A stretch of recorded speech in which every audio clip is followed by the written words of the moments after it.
किसी ने सिर्फ एक शब्द कहा और तुम्हारा पूरा दिन खराब हो गया। क्यों?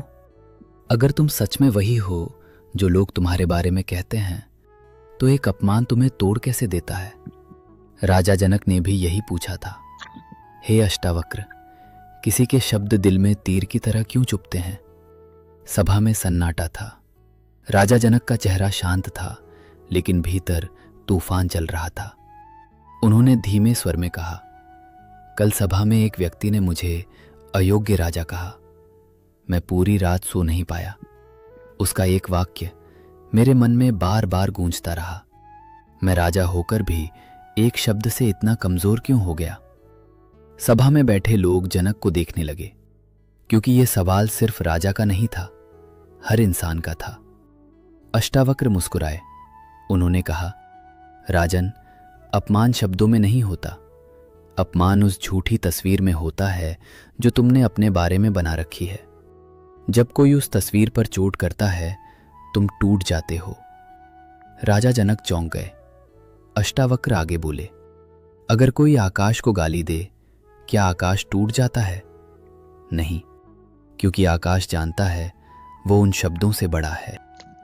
लेकिन इंसान खुद को शरीर, नाम, इज्जत और लोगों की राय से जोड़ लेता है, इसलिए एक छोटा सा शब्द भी उसे अंदर से हिला देता है। अष्टावक्र ने सभा में बैठे एक सैनिक को बुलाया। उन्होंने पूछा, अगर कोई तुम्हें बचपन के नाम से पुकारे तो क्या तुम रोओगे? सैनिक बोला, नहीं गुरुदेव। और अगर कोई तुम्हें कायर कह दे? सैनिक का चेहरा बदल गया, उसकी आंखों में गुस्सा आ गया। अष्टावक्र बोले, देखा राजन, जहां अहंकार छिपा होता है वहीं अपमान सबसे ज्यादा चुभता है। जिस चीज को तुम मैं मान लेते हो, उसी को बचाने में पूरी जिंदगी निकल जाती है। सत्य ये है राजन, तुम वो नहीं हो जिसे लोग सम्मान दे या अपमान।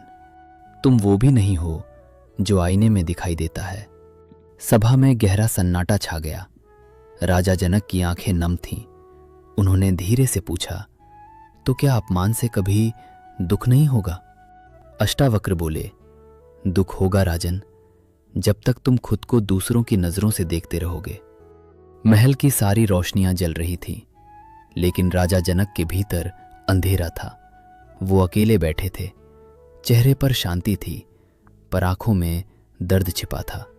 उन्होंने खुद से पूछा, अगर मैं इतना शक्तिशाली हूं, तो एक इंसान के शब्द मुझे अंदर तक क्यों तोड़ गए?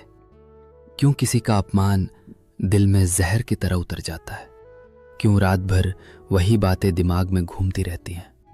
और सबसे बड़ा सवाल, क्या मैं सच में उतना ही कमजोर हूं जितना लोगों की राय मुझे बना देती है? उसी बेचैनी में राजा जनक अगले दिन अष्टावक्र के पास पहुंचे। सभा भरी हुई थी, लेकिन उस दिन राजा का स्वर भारी था। उन्होंने कांपती आवाज में पूछा, हे अष्टावक्र, जब कोई हमारा अपमान करता है तो ऐसा क्यों लगता है जैसे किसी ने शरीर नहीं, आत्मा को चोट पहुंचाई हो? क्यों एक छोटा सा शब्द मनुष्य को भीतर से तोड़ देता है? सभा में सन्नाटा छा गया, क्योंकि यह सिर्फ राजा का सवाल नहीं था, हर उस इंसान का सवाल था जो लोगों की बातों से टूट चुका था। अष्टावक्र मुस्कुराए, लेकिन उनकी आंखों में करुणा थी। उन्होंने धीरे से पूछा, राजन, अगर कोई पागल व्यक्ति आकाश को गाली दे, तो क्या आकाश छोटा हो जाता है? राजा जनक बोले, नहीं गुरुदेव। तो फिर एक इंसान के शब्द तुम्हें इतना छोटा कैसे कर देते हैं? राजा मौन हो गए। अष्टावक्र आगे बोले, क्योंकि तुमने खुद को जानना छोड़ दिया है राजन। अब तुम खुद को लोगों की नजरों से देखने लगे हो। कोई तुम्हारी तारीफ करे तो तुम खुश हो जाते हो, कोई अपमान करे तो तुम टूट जाते हो। क्या तुम्हारी शांति इतनी सस्ती है कि कोई भी आकर उसे छीन लेगा? सभा में बैठे लोग एक दूसरे को देखने लगे। हर किसी को अपने जीवन का कोई चेहरा याद आने लगा, वो इंसान जिसके शब्द आज तक दिल में चुभे हुए थे। राजा जनक ने भारी आवाज में पूछा, लेकिन गुरुदेव, अपमान सुनते ही भीतर आग क्यों जलने लगती है? अष्टावक्र बोले, क्योंकि भीतर अहंकार छिपा बैठा है राजन। जिस मैं को तुम बचाने में लगे हो वही सबसे बड़ा भ्रम है। तुम चाहते हो लोग तुम्हें महान समझें, सम्मान दे, कभी गलत न कहें, और जब कोई उस झूठी तस्वीर को तोड़ देता है तुम्हारा मन कांप उठता है। फिर अष्टावक्र ने सभा में बैठे एक वृद्ध व्यक्ति को बुलाया। उन्होंने पूछा, अगर कोई तुम्हें बचपन का नाम लेकर चिढ़ाए क्या फर्क पड़ेगा? वृद्ध मुस्कुराया, नहीं गुरुदेव, लेकिन अगर कोई तुम्हें निकम्मा कह दे? वृद्ध की मुस्कान अचानक गायब हो गई। अष्टावक्र बोले, देखा राजन, जहां तुम्हारा अहंकार छिपा होता है वहीं सबसे ज्यादा दर्द होता है। सभा में गहरा सन्नाटा छा गया। फिर अष्टावक्र ने राजा की आंखों में देखते हुए कहा, तुम्हें अपमान इसलिए नहीं चुभता क्योंकि लोग गलत बोलते हैं, तुम्हें इसलिए चुभता है क्योंकि कहीं ना कहीं तुम खुद भी उन शब्दों से डरते हो। राजा जनक की आंखें भर आईं। उन्होंने कांपती आवाज में पूछा, तो क्या इंसान कभी इन शब्दों से मुक्त हो सकता है? अष्टावक्र मुस्कुराए, जिस दिन तुम खुद को सच में जान लोगे उस दिन लोग तुम्हें मिट्टी कहेंगे और तुम भीतर से शांत रहोगे, क्योंकि तब तुम्हें पता होगा लोग सिर्फ तुम्हारे शरीर को जानते हैं, तुम्हारी आत्मा को नहीं।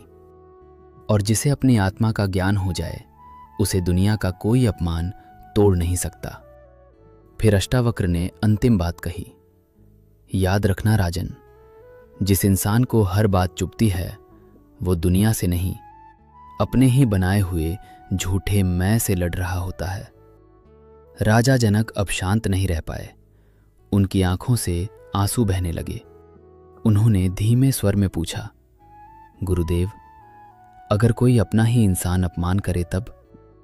अगर चोट किसी अजनबी ने नहीं, उसने दी हो, जिससे हमने सबसे ज्यादा प्रेम किया हो तब?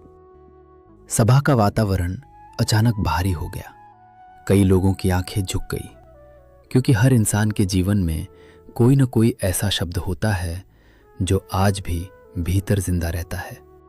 अष्टावक्र कुछ क्षण मौन रहे, फिर बोले, राजन, सबसे गहरे घाव तलवार नहीं देती, अपने लोगों के शब्द देते हैं। अजनबी का अपमान उतना नहीं चुभता जितना उस इंसान का जिससे हम उम्मीद रखते हैं। लेकिन क्या तुम जानते हो, उम्मीद जितनी बड़ी होती है दर्द भी उतना ही बड़ा होता है। राजा जनक ने कांपती आवाज में पूछा, तो क्या प्रेम करना गलत है गुरुदेव? अष्टावक्र मुस्कुराए, नहीं राजन, लेकिन खुद को किसी की राय में खो देना गलत है। तुमने ध्यान दिया होगा, जब कोई अपना इंसान कुछ कठोर बोल देता है तो इंसान बार बार वही पल याद करता है, रात को भी, अकेले में भी। क्यों? क्योंकि शब्द खत्म हो जाते हैं लेकिन मन उन्हें पकड़कर बैठा रहता है। फिर अष्टावक्र ने सभा से पूछा, बताओ, अगर कोई तुम्हें एक बार अपमानित करे और तुम उसे 1000 बार याद करो तो असली चोट कौन दे रहा है, वो इंसान या तुम्हारा अपना मन? सभा में सन्नाटा छा गया। राजा जनक की सांसें भारी हो गई। उन्हें अपने जीवन के कई चेहरे याद आने लगे, कुछ शब्द, कुछ ताने जो वर्षों बाद भी दिल में जिंदा थे। अष्टावक्र धीरे से बोले, राजन, मन बड़ा अजीब है। ये फूलों को जल्दी भूल जाता है लेकिन कांटों को वर्षों तक संभाल कर रखता है। किसी ने 100 बार प्रेम दिया हो फिर भी इंसान उसी एक अपमान को याद रखता है। क्यों? क्योंकि अहंकार को चोट ज्यादा याद रहती है, प्रेम नहीं। राजा जनक ने पूछा, तो इस दर्द से बाहर कैसे निकला जाए गुरुदेव? अष्टावक्र ने गहरी सांस ली और बोले, जिस दिन तुम ये समझ जाओगे कि लोगों के शब्द उनकी समझ बताते हैं, तुम्हारी सच्चाई नहीं, उस दिन तुम्हारा दिल हल्का हो जाएगा। क्योंकि तब तुम हर अपमान को दिल पर नहीं, समझ पर लोगे। अब वहां कोई आवाज नहीं थी, सिर्फ लोगों की धड़कनें सुनाई दे रही थीं। राजा जनक की आंखें नम थीं। उन्होंने धीरे से पूछा, गुरुदेव, क्या इंसान सच में इतना कमजोर है कि कुछ शब्द उसकी पूरी खुशी छीन ले? अष्टावक्र राजा के पास आए। उन्होंने राजा के कंधे पर हाथ रखा और बोले, नहीं राजन, इंसान कमजोर नहीं है, लेकिन वो भूल चुका है कि वो वास्तव में कौन है। इसलिए कभी लोगों की तारीफ में उड़ने लगता है और कभी उनके अपमान से टूट जाता है।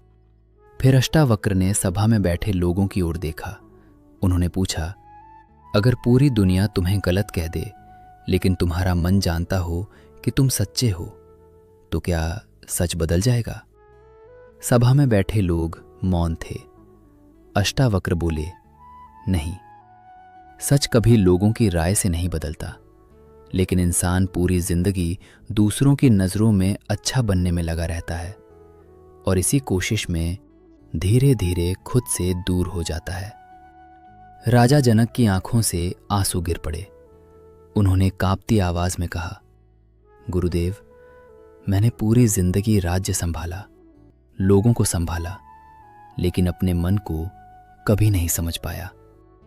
अष्टावक्र मुस्कुराए, राजन, जिस दिन इंसान अपने मन को समझ लेता है, उस दिन अपमान भी उसे उतना नहीं तोड़ता, क्योंकि फिर वो जान जाता है लोगों के शब्द हवा की तरह है, वे शरीर तक आते हैं, आत्मा तक नहीं।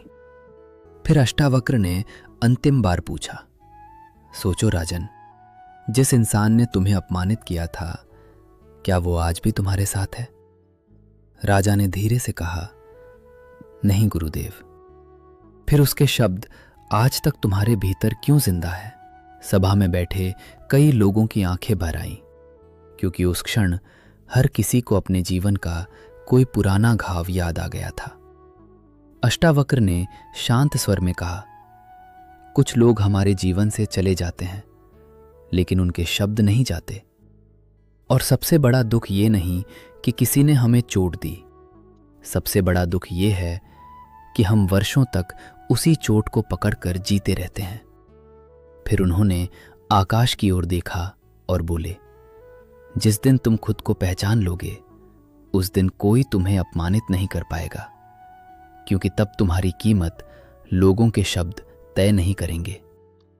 कभी कभी इंसान रोता अपमान से नहीं, उस एहसास से है कि जिस इंसान से उसने सबसे ज्यादा अपनापन चाहा, अगर आज वो इंसान अचानक आपके सामने आ जाए, जिसके शब्द अब तक दिल में चुभते हैं, तो क्या आप उसे माफ कर पाएंगे, या आज भी वही दर्द भीतर जिंदा है?